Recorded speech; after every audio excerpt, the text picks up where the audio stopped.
Bismillahirrahmanirrahim. Assalamualaikum warahmatullahi wabarakatuh. Alhamdulillahilladzi arsala rasulahu bil huda wa dinil haqq liyuzhirahu 'ala ad-dini kulli wa kafa billahi shahida.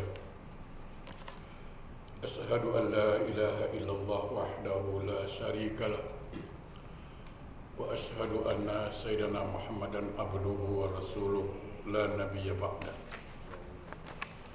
Allahumma salli wa sallim ala sayyidina Muhammadin wa ala alihi wa ashabihi rasulillahi ajma'in, amma ba'du. Rabbi shrah li sadri wa yassir li amri wahlul 'uqdatam min lisani yafqahu qawli. Subhanaka la ilma lana illa ma 'allamtana innaka antal alimul hakim. La haula wa la quwwata illa billahil aliyil azim. Ilahi anta rabbi wa ridhakal matlubi. Saudaraku, sahabatku yang insya-Allah semua kita dimuliakan Allah Subhanahu wa taala. Tidak ada kalimat yang lebih elok, lebih indah untuk kita mulai majlis ilmu ini selain memanjatkan rasa syukur pada Allah Subhanahu wa taala. Allah masih panjangkan umur kita. Allah masih beri kita peluang untuk berbuat baik. Mudah-mudahan harapan kita semua senantiasa Allah memberikan kita, membimbing kita menjadi hamba-hamba yang baik insya-Allah. Sehingga di penghujung umur kita ditutup dengan husnul khatimah. Amin Allahumma amin. Salawat dan salam tidak lupa, marilah sama-sama kita sanjungkan keharibaan junjungan alam Rasulullah sallallahu alaihi wasallam. Allahumma salli ala sayyidina Muhammad wa ala ali sayyidina Muhammad. Mudah-mudahan kita beserta keluarga mendapat syafaat dari beliau kelak di yaumil akhir. Amin Allahumma amin. Saudaraku yang berbahagia, Jumat yang lalu kita bahas tentang syafaat Rasulullah sallallahu alaihi wasallam. Sesuai dengan janji saya, malam ini kita akan cuba mengkaji, mengingat, mengenang kembali detik-detik wafatnya Rasulullah sallallahu alaihi wasallam. Ada satu hal yang barangkali mengingatkan kita, terutama menasihati diri kita. Rasulullah sallallahu alaihi wasallam seorang insan yang dimuliakan Allah, seorang manusia yang agung, manusia yang dijamin masuk surga, manusia yang diampunkan dosanya yang lalu dan yang akan datang, manusia yang sangat dekat dengan Allah. Ternyata beliau pun mengalami kematian. Bayangkan, beliau yang Allah sayang, beliau yang sangat terpuji, dan beliau diakui oleh Allah sebagai hamba Allah. Diakui beliau. Dalam Quran kan dia katakan apa?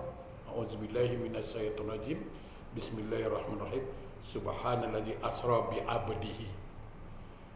Maha suci Allah yang memperjalankan hambanya, itu Muhammad sallallahu alaihi wasallam. Jadi Rasulullah itu sudah diakui Allah sebagai hambanya. Ya kan?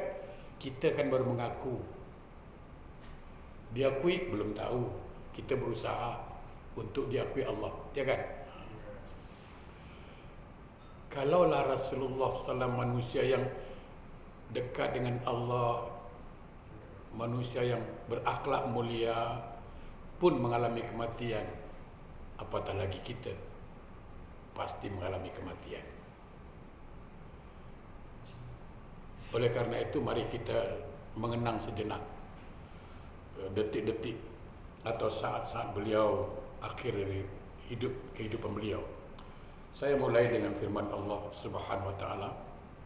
iaitu ayat yang terakhir turun, iaitu surat Al-Maidah ayat 3. A'udzubillahi minasyaitonirrajim. Al-yawma akmaltu lakum dinakum wa atmamtu alaikum ni'mati wa raditu lakumul Islam madina.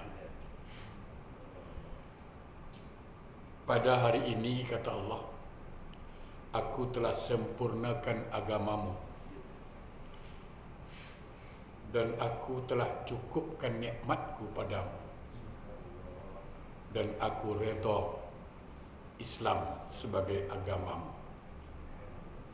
Allah karim. Saudaraku yang berbahagia, ketika ayat ini turun, Umar Ibn Khattab menangis beliau. Sehingga Nabi bertanya, "Ma yabkika ya Umar?" Kenapa engkau menangis, Umar? Kenapa engkau menangis? Maka Umar menjawab, yang menyebabkan saya menangis karena selama ini urusan agama kita selalu bertambah dan bertambah. Dan jika sesuatu telah mencapai kesempurnaannya, maka akan menjadi surut, akan berkurang. Rasulullah sallallahu alaihi wasallam mendengar ucapan Umar, lalu beliau mengatakan apa? Sadaqta. Engkau benar, Umar. Engkau benar. Artinya Sayyidina Umar sudah ada firasat. Kalau agama Islam sudah sempurna, berarti tak lama lagi kita akan berpisah dengan Rasulullah sallallahu alaihi wasallam. Diriwayatkan juga bahawa ayat Al-Maidah ayat 3 ini turun sesudah waktu asar pada hari Jumat di padang Arafah, iaitu saatnya haji wada. Ini Nabi itu haji sekali je. Umatnya banyak-banyak haji, ini umatnya lah, ya kan, sampai 2-3 kali haji. Rasulullah haji sekali je. Pada saat itu beliau sedang berada di Arafah ketika ayat ini turun. Beliau sebenarnya tidak kuat menerima, karena beliau tahu tak kuat, sehingga untanya terduduk lemah tatkala ayat ini turun. Maka turun Jibril alaihissalam. Beliau mengatakan apa? Ya Muhammad, sesungguhnya pada hari ini telah disempurnakan agamamu. Terputuslah apa-apa yang diperintahkan Allah. Demikian juga apa yang dilarang. Jadi apa yang diperintahkan dan apa yang dilarang sudah sempurna. Maka kumpulkanlah para sahabatmu dan beritahulah mereka bahawa saya tidak lagi turun bertemu dengan engkau. Allah karim, subhanallah. Maka Rasulullah sallallahu alaihi wasallam kembali dari Mekah menuju Madinah. Sesampainya di Madinah, beliau mengumpulkan para sahabat. Di situ termasuk ada Sayyidina Abu Bakar Siddiq. Ketika Rasulullah menyampaikan berita dan bacakan ayat Quran tadi, Al-Maidah ayat 3 tadi, Al-yawma akmaltu lakum dinakum wa atmamtu alaikum, ya, wa ni'mati wa raditu lakum al-Islam madina, dibacakan beliau, dan beliau menyampaikan bahawa Jibril tidak turun lagi. Maka ketika itu para sahabat ada yang gembira. Artinya peringkat awam Beliau gembira, kenapa? Karena Islam dah sempurna. Tetapi ketika itu Abu Bakar Siddiq dia menung, lalu meneteskan air mata beliau. Beliau menangis. Saking kuatnya tangisan Abu Bakar Siddiq, para sahabat bertanya, "Wahai Abu Bakar, kenapa engkau menangis? Bukankah Islam sudah sempurna? Kami semua gembira tau. Kami semua happy. Engkau nangis kenapa?" Maka Abu Bakar Siddiq menjawab, "Kamu sekalian tidak tahu akan musibah yang akan menimpa kita. Tidakkah kamu sekalian mendengar bahawa sebuah perkara itu apabila telah sempurna maka akan tampaklah kekurangannya. Dan ayat ini menunjukkan perpisahan kita dengan Rasulullah sallallahu alaihi wasallam. Bagaimana keadaan Hasan dan Husain nanti? Dan istri-istri beliau akan menjadi janda." Sahabat mendengar ucapan Abu Bakar ini, baru dia sadar, baru dia mengerti bahwa ini detik-detik perpisahan. Lalu saling menangis semua, sahabat menangis. Saking kuatnya tangisan itu terdengar dari rumah Abu Bakar. Lalu di antara mereka pergi menghadap Rasulullah sallallahu alaihi wasallam. Seraya berkata, bila berjumpa Rasulullah, sahabat berkata, "Wahai Rasulullah, kami tidak mengetahui mengapa para sahabat kami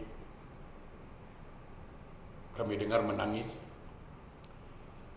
dengan jeritan di rumah Abu Bakar." Ketika Rasul mendengar banyak sahabat menangis dan Abu Bakar menangis, maka berubahlah wajah beliau. Dan beliau berdiri cepat-cepat berangkat menuju rumah Abu Bakar Siddiq. Lalu beliau mendapati para sahabat memang sedang menangis. Lalu beliau berkata, "Ma yabkikum? Kenapa kalian menangis? Apa yang buat kalian menangis?" Ketika itu sahabat Rasulullah Sayyidina Ali merangkap menantu beliau menjawab, "Ya Rasulullah, Abu Bakar mengatakan saya telah berfirasat dari ayat ini akan tanda-tanda kepergianmu. Apakah ayat ini menunjukkan saat wafatmu sudah dekat?" Maka Nabi mengatakan lewat sabdanya, "Apa yang dikatakan Abu Bakar benar. Benar. Sungguh telah dekat waktuku meninggalkan kalian, dan telah sampai pula waktu perpisahanku dengan kamu semua." Jamaah yang berbahagia, diriwayatkan dari Ibnu Abbas radhiyallahu an bahwa Nabi SAW tatkala sudah mendekati ajalnya, beliau menyuruh Bilal supaya azan untuk menyeru orang ramai agar segera mendirikan salat. Maka berkumpullah para muhajirin dan ansar di Masjid Nabawi. Kemudian Rasulullah SAW mengerjakan salat 2 rakaat dengan ringan saja. Artinya tidak panjang-panjang baca ayat. Lalu beliau naik mimbar sambil mengucapkan Alhamdulillah, memuji Allah, dan berkhutbah dengan kalimat yang nasihat yang sangat tepat, sehingga semua sahabat yang mendengar hatinya terhiba-hiba, gentar, dan mulai di antara sahabat menjatuhkan air matanya. Rasulullah mengatakan apa? Wahai kaum muslimin, sesungguhnya saya bagi kamu sekalian sebagai nabi dan sebagai penasehat, juga sebagai seorang ayah, sebagai orang yang mengajak kepada jalan Allah dengan izinnya, dan adalah saya bagimu ibarat seorang saudara kandung yang kasih sayang seperti ayah yang belas kasih terhadap anaknya. Cukup indah bahasa beliau, dengan bahasa yang sangat mudah. Saya dengan engkau orang semua bagikan saudara kandung. Subhanallah. Ini kalau boleh diterapkan oleh para ustaz, para ulama, bahwa antara ustaz dengan jemaah bagikan saudara, tidak ada jarak, tidak ada antara Bilal dengan imam, tak ada jarak, mereka betul-betul saling macam saudara. Apa kata Rasulullah SAW? Barang siapa dalam hidup ini, selama kita berkawan, selama kita bergaul, kalau ada kesalahan atau haknya yang terambil, maka sebelum saya meninggalkan kalian semua, maka tuntutlah sekarang. Jangan tuntut di akhirat. Ini pendidikan yang penting sekali. Saudaraku, apapun kezaliman yang kita lakukan pada seseorang, ini perlu kita ingat, ini pendidikan paling mahal. Apapun kesalahan kita pada orang, mungkin di dunia boleh lepas, tapi di akhirat tidak akan lepas. Ini pendidikannya. Rasul mengatakan apa? Barang siapa yang haknya pernah aku ambil, atau aku pernah menyakiti hati kalian, tuntutlah sekarang, selesaikan sekarang. Tak ada seorang pun yang berani berdiri, yang berani menuntut, kecuali satu orang yang bernama Ukasah bin Mihsan.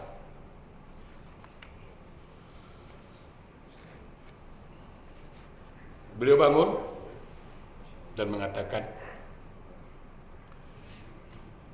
demi ayahku dan ibuku ya Rasulullah, seandainya engkau tidak mengumumkan berkali-kali, karena engkau dah bilang berkali-kali, sebenarnya saya tak sampai hati nak mengemukakan masalah ini, tapi karena engkau dah bagi tahu berkali-kali, maka saya bangun. Sungguh saya pernah dulu bersama engkau dalam satu peperangan, yaitu perang Badar. Waktu itu saya, jadi Ukasah ini termasuk boleh dikatakan menghinakan diri lah. Aku ini adalah hamba yang hina, sementara engkau adalah hamba yang dimuliakan Allah. Aku bermaksud ingin mencium kakimu, ingin menyentuh tubuhmu yang mulia. Cuma waktu itu saya tak tahulah sama ada engkau sengaja atau tidak, itu lebih kurang. Jadi ketika saya ingin mendekap engkau, ingin bersentuhan kulitku yang hina ini dengan engkau, engkau angkat cambuk.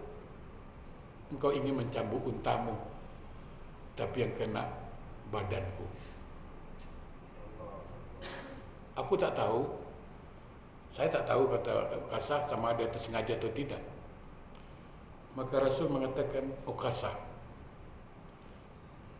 tidak mungkin aku sengaja. Tidak mungkin. Lalu Rasulullah SAW menyuruh Bilal, ambil cambuk di rumah, minta dengan Fatimah.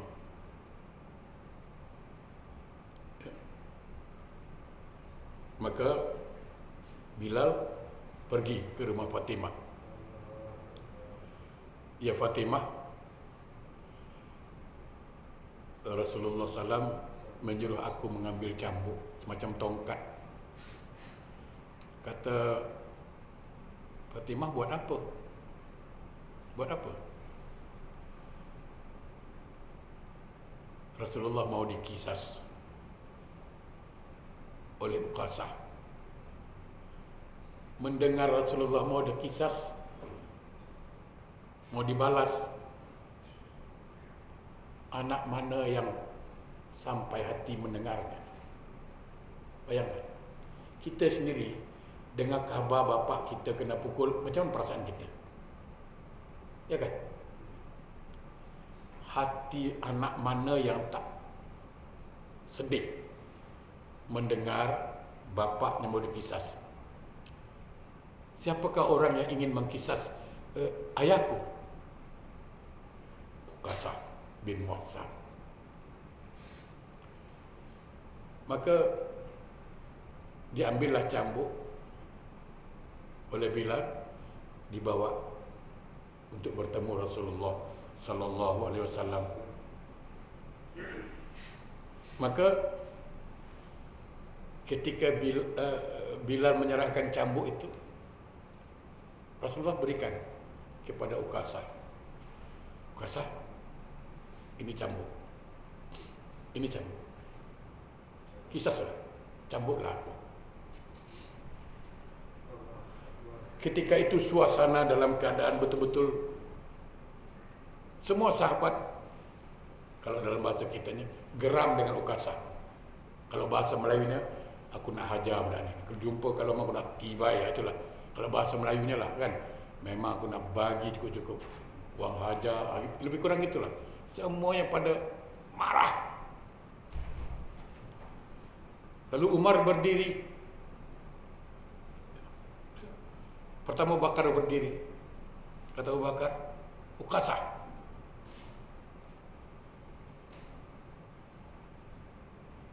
buka baju dia. Aku pengganti, menyiapkan badanku untuk dikisas. Jangan Rasulullah kau kisas, tapi kisaslah aku, pukul aku. Begitu juga Umar pun bangkit. Uqasah, tidak mungkin kubiarkan Rasulullah untuk dikisas di depanku. Maka akulah galang gantinya sekarang. Begitu juga Utsman, Ali bangun semua. Semua bangun, ingin menggantikan. Maka Rasul mengatakan, Abu Bakar, Umar, Ali, duduk. Sungguh Allah tahu hati kalian. Allah tahu hati kalian. Lalu cambuk diserahkan pada Uqasah. Uqasah pegang cambuk. Rasul sudah berdiri. Apa kata Uqasah? Ya Rasulullah, ketika engkau dicambuk, ketika engkau mencambuk aku, memukul aku sedang buka baju, tak pakai baju. Jadi kau nak apa sekarang? Aku hendak engkau buka baju jugalah. Allah karim. Aku mau engkau buka baju juga. Maka ketika itu Rasulullah membuka bajunya. Buka bajunya. Pukullah aku, kata Rasulullah. Pukullah. Kisaslah. Maka Uqasah mendekat. Begitu Uqasah mendekat, beliau langsung peluk Rasulullah.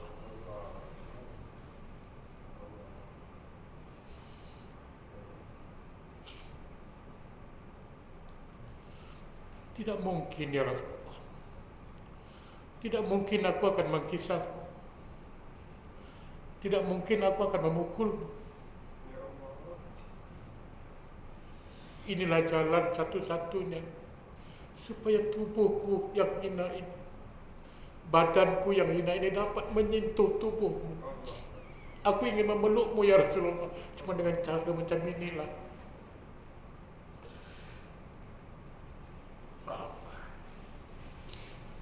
Maka Rasulullah mengatakan, barang siapa yang ingin tahu ahli surga, inilah dia yang mencintai aku. Jamaah yang berbahagia, sampai Nabi mengatakan, barang siapa yang ingin melihat ahli surga, hendaklah melihat orang ini. Betapa sayangnya pada Rasulullah. Tak mungkin dia nak pukul Rasulullah, cuma tak ada jalan lain. Bagaimana supaya jasadnya, supaya badan ukasanya dapat bersentuhan dengan badan Rasulullah yang mulia. Kenapa? Ketika Rasulullah buka baju, Allah Karim, terpancar cahaya.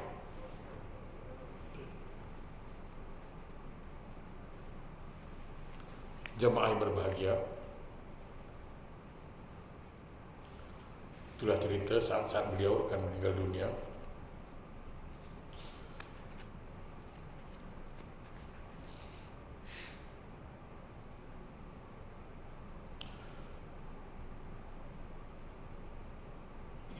Jemaah yang berbahagia, setelah itu maka Rasulullah menderita sakit mulai akhir bulan Safar selama 18 hari dan sering dikunjungi sahabat. Sedang penyakit mulai diderita pertama sekali sampai akhir hayatnya adalah sakit kepala. Beliau itu dalam sejarah sakit dua kali.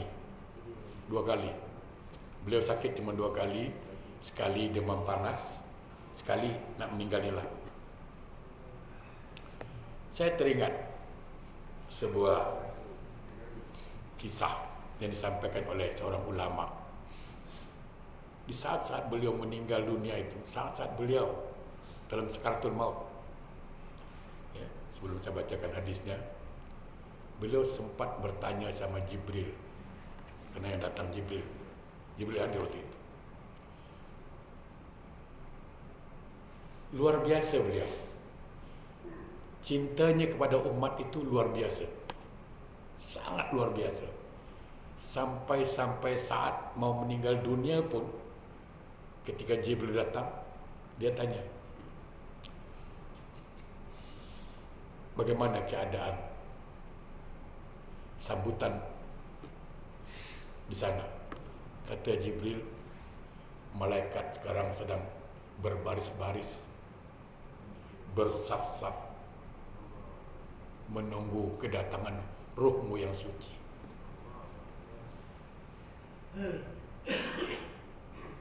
Beliau happy, beliau gembira. Tapi beliau mengatakan apa? Itu kan aku Jibril. Yang aku maksud bagaimana keadaan umat aku setelah aku tak ada nanti. Tengok, dalam keadaan begitu, Jibril mengatakan, ya Muhammad, surga itu diharamkan masuk oleh semua rasul, semua nabi, kecuali engkau masuk lebih dahulu. Dan surga itu diharamkan dimasuki oleh semua umat, kecuali umatmu masuk lebih dahulu. Baru lega beliau tua. Suasana dalam keadaan mencengkam, masih kita yang dipikirkan.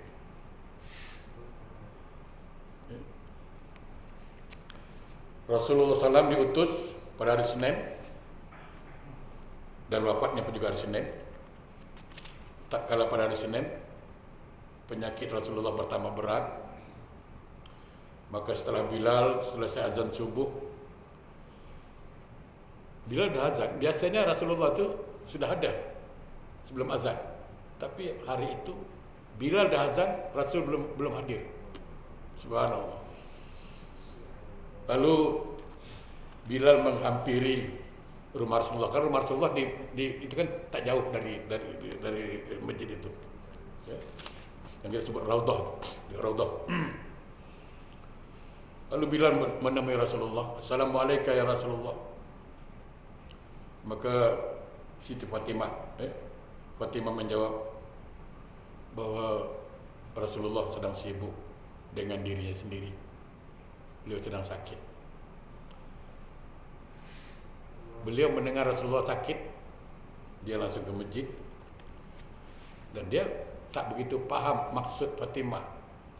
Rasulullah sedang sibuk. Lalu Bilal menghampiri baginda lagi. Kenapa? Karena Rasulullah mendengar suara Bilal. Maka Bilal dipanggil. Lalu beliau mengatakan apa? Masuklah Bilal. Sungguh aku dalam keadaan sibuk mengurus diriku sendiri, dan penyakitku rasa-rasanya bertambah-tambah berat. Maka suruhlah Abu Bakar agar salat berjemaah, pimpin jemaah. Suruh Abu Bakar jadi imam. Lalu Bilal pun keluar sambil menangis dan meletakkan tangannya di atas kepalanya seraya-seraya mengeluh, aduhai musibah, susah, sungguh harapan sudah terputus, telah hilang sasaran dan tujuan. Bilal macam mengeluh, dia tahu. Maka Bilal berkata, wahai sahabat Abu Bakar, sesungguhnya Rasulullah menyuruh engkau salat berjemaah, pimpinlah jemaah ini. Karena Nabi dalam keadaan sibuk mengurus diri sendiri, beliau sedang sakit. Bila Abu Bakar melihat mihrab, tempat imam yang kosong, dan Nabi tidak hadir, dia pun tak tahan. Karena biasanya bila azan, Rasulullah sudah ada di tempat imam. Ini tak ada. Beliau cukup sedih dan beliau menjerit sehingga jatuh pingsan karena kedekatan beliau dengan Rasulullah SAW. Maka ribut masjid, bertangisan. Kenapa? Bilal dah pingsan. Saking ributnya terdengar oleh Rasulullah karena rumahnya dekat. Maka Rasul mengatakan, ya Fatimah, ada apakah jeritan itu? Dan kenapa di sana ada ribut? Maka Fatimah menjawab, keributan di sana itu adalah di antara kaum muslimin sendiri, karena engkau tidak hadir. Karena engkau tidak hadir hari ini. Maka Rasulullah SAW memanggil Ali dan Al-Fadl bin Abbas, yang kemudian beliau bersandar yang keduanya di papah untuk masuk ke masjid, lalu salat bersama-sama mereka 2 rakaat salat fajar dari Senin. Selesai salat, Rasulullah berpaling ke belakang pada orang ramai dan berkata, wahai kaum muslimin, kalian semua dalam pemeliharaan dan pertolongan Allah. Oleh sebab itu bertakwalah kepada Allah serta taatilah Dia. Sesungguhnya saya akan meninggalkan dunia ini, dan hari ini hari terakhirku di dunia dan hari pertamaku di akhirat. Lalu beliau bangkit pulang ke rumah. Kemudian